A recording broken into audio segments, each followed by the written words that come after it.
Hello friends. I hope आप सब अच्छे होंगे।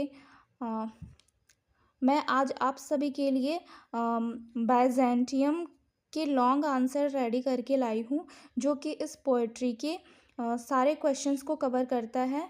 और आप एंड तक मेरे इस वीडियो को देखें और ये आंसर आपको 16 मार्क के क्वेश्चन समरी और क्रिटिकली अप्रिसिएशन में के फॉर्म में भी आप इस आंसर को यूज़ कर सकते हैं, जो कि आपको 16 मार्क दिलाने के लायक है। सो गाइस, चलिए इस वीडियो को शुरू करते हैं। तो सबसे पहले हम ये इंट्रोडक्शन देखते हैं कि ये पोएट्री क्या कहती है, इस पोएट्री में क्या बताया गया है। सो W.B.Yeats's poem Byzantium is a deep and symbolic poem that talks about the journey of the soul from the physical world to a spiritual eternal world.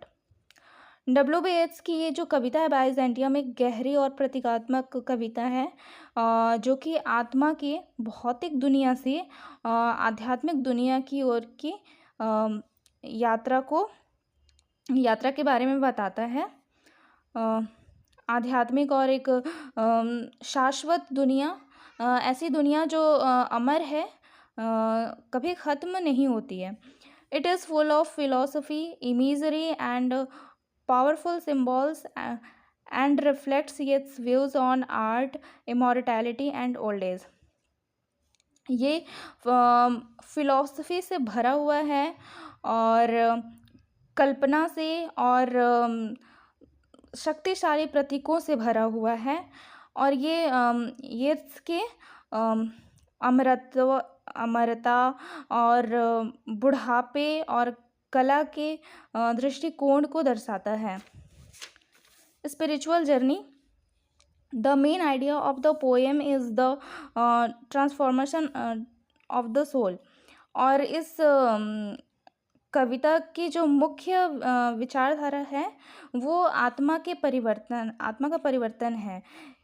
Yeats shows that the real world is full of confusion, noise and death. और येट्स दर्शाते हैं कि जो वास्तविक दुनिया है वो उलझनों, शोर और मृत्यु से भरी हुई है। The people are lost in physical pleasures. जो लोग हैं वो भौतिक सुखों में खोए हुए हैं। The poet wants to escape this world and enter Byzantium, which is a symbol of a perfect spiritual place. और जो पोएट हैं वो इस दुनिया से भाग जाना चाहते हैं और बाइजेंटियम में प्रवेश करना चाहते हैं, जो कि एक आदर्श आध्यात्मिक जगह का प्रतीक है।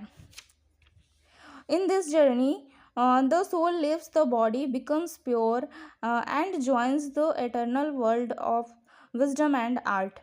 इस यात्रा में जो आत्मा है वो शरीर को छोड़ती है, पवित्र होती है और एक शाश्वत दुनिया जो कि बुद्धि और कला की है उसको उससे जुड़ जाती है। Symbolism, Yeats uses strong symbols to express his ideas.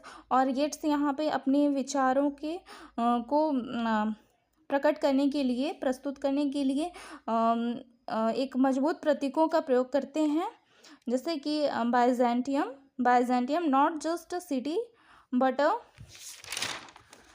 Symbol of eternal life, peace and spiritual beauty.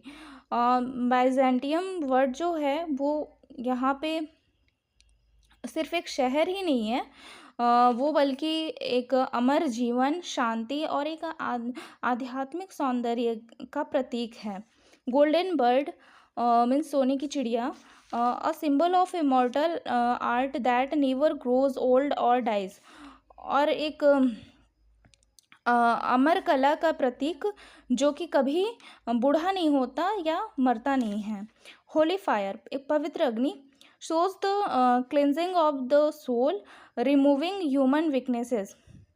और आत्मा की शुद्धता, सफाई और जो मानवीय कमजोरियाँ होती हैं उसको हटाना, ये होली फायर इस बात का प्रतीक है।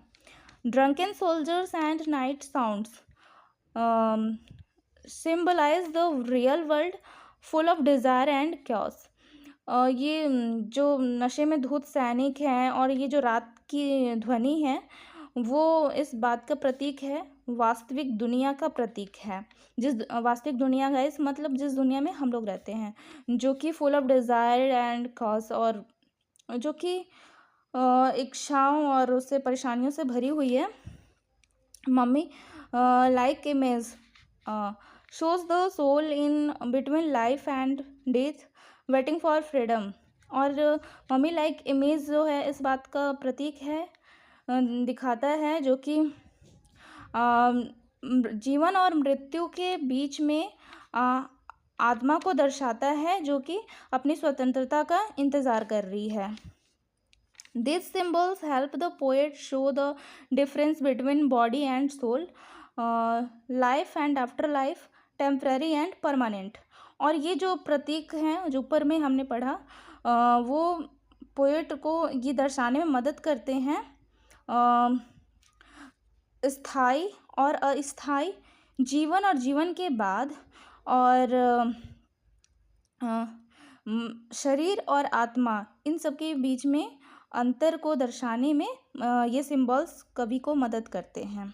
Imagery and language, the poem has rich image like moonlight dome, cathedral, gong, golden bird it's.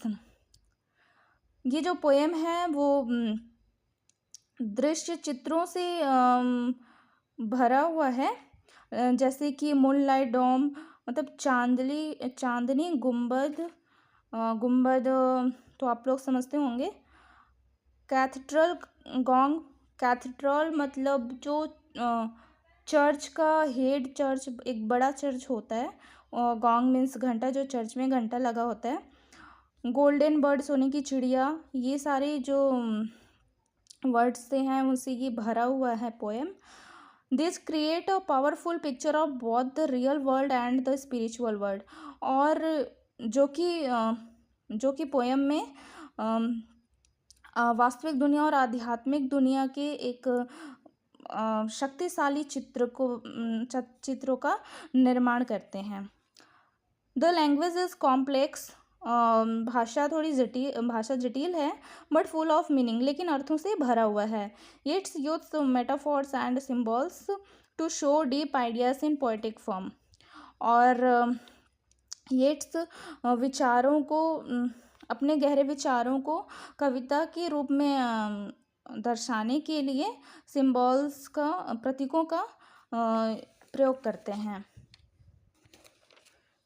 Philosophy of येट्स, येट्स के फिलॉसफी देखते हैं। This poem shows Yeats belief that the body gets old and dies but the soul is eternal. और ये poem येट्स के विश्वास को दर्शाता है कि शरीर बूढ़ा होता है और मर जाता है, लेकिन जो आत्मा है वो अमर रहती है। He thinks that through art and knowledge we can become immortal। वो सोचते हैं कि कला और ज्ञान के माध्यम से हम अमर हो सकते हैं। We can become Byzantium is the place where the soul is free from time, pain and death। और वो ये भी सोचते हैं कि जो बाइजेंटियम वो जगह है जहाँ पे आत्मा दर्द, समय और मृत्यु से मुक्त रहती है। Comparison with sailing to Byzantium, guys Yeats ने एक और पोएम लिखी है सेलिंग टू बाइजेंटियम, जो कि मिलता जुलता नाम है। बाइजेंटियम एक अलग पोएम है और सेलिंग टू बाइजेंटियम ये दोनों अलग पोएम है। तो ये इन दोनों का हम कंपेयर करते हैं कि उसमें क्या कही गई है। In sailing to Byzantium the poet wants to reach Byzantium. और ये जो कविता है सेलिंग टू बाइजेंटियम, इसमें कवि बाइजेंटियम में जाना चाहता है, पहुंचना चाहता है।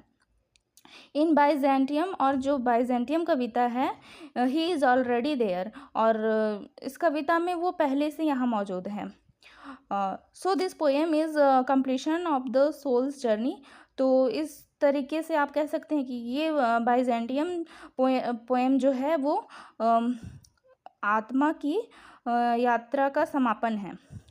It shows what happens after death, how the soul becomes part of divine art and peace. और ये मृत्यु के बाद क्या होता है इसको दिखाता है, और कैसे आत्मा एक दैवीय कलाओं और शांति का हिस्सा बन जाती है। कंक्लूजन देखते हैं। Byzantium is not just a poem, it is a vision of life after death. और बाइजेंटियम सिर्फ एक कविता नहीं है, ये मृत्यु के बाद के जीवन का दृश्य है, और ड्रीम ऑफ एटर्नल ब्यूटी, एक सुंदर, एक जीवंत सौंदर्य, जो कि ऐसी खूबसूरती जो कभी ख़त्म नहीं होती है, उसका सपना है। And message about the power of art and the soul, और आत्मा और कला की शक्ति के बारे में संदेश है। Yeats beautifully explains that even though our body is temporary, येट्स बहुत ही खूबसूरती से समझाते हैं कि हमारा जो शरीर है वो भी अस्थायी है। Our soul can become immortal through spiritual growth and artistic creation। लेकिन जो हमारी आत्मा है वो अमर हो सकती है आध्यात्मिक विकास और कलाओं के निर्माण के माध्यम से। This poem is rich in meaning, and that is why it is considered one of Yeats greatest works. ये कविता अर्थों से भरा हुआ है, इसीलिए इसे येट्स के महान कार्यों में से एक माना जाता है। सो गाइज, हमारी वीडियो यहीं पे है, ये आंसर हमारी यहीं पे एंड होती है। और ये this is one answer can be used for, और ये एक कंप्लीट आंसर है जिसे आप जैसे symbolism, spiritual journey, comparison with sailing to Byzantium, use of imagery, philosophy in the poem, theme of art and immortality, old age and body versus soul. तो इनमें से आपको अगर कोई भी क्वेश्चन में ऐसे वर्ड्स दिखते हैं तो आप इस आंसर को लिख सकते हैं, और ये काफ़ी इजी लैंग्वेज में है जो आपको इजीली समझ में भी आ जाएगी। और ये एक आंसर आपके इतने सारे टॉपिक्स को कवर करता है। So guys, please support this channel and like my video, and comment में बताइए आपको वीडियो कैसी लगी। Thank you so much, take care.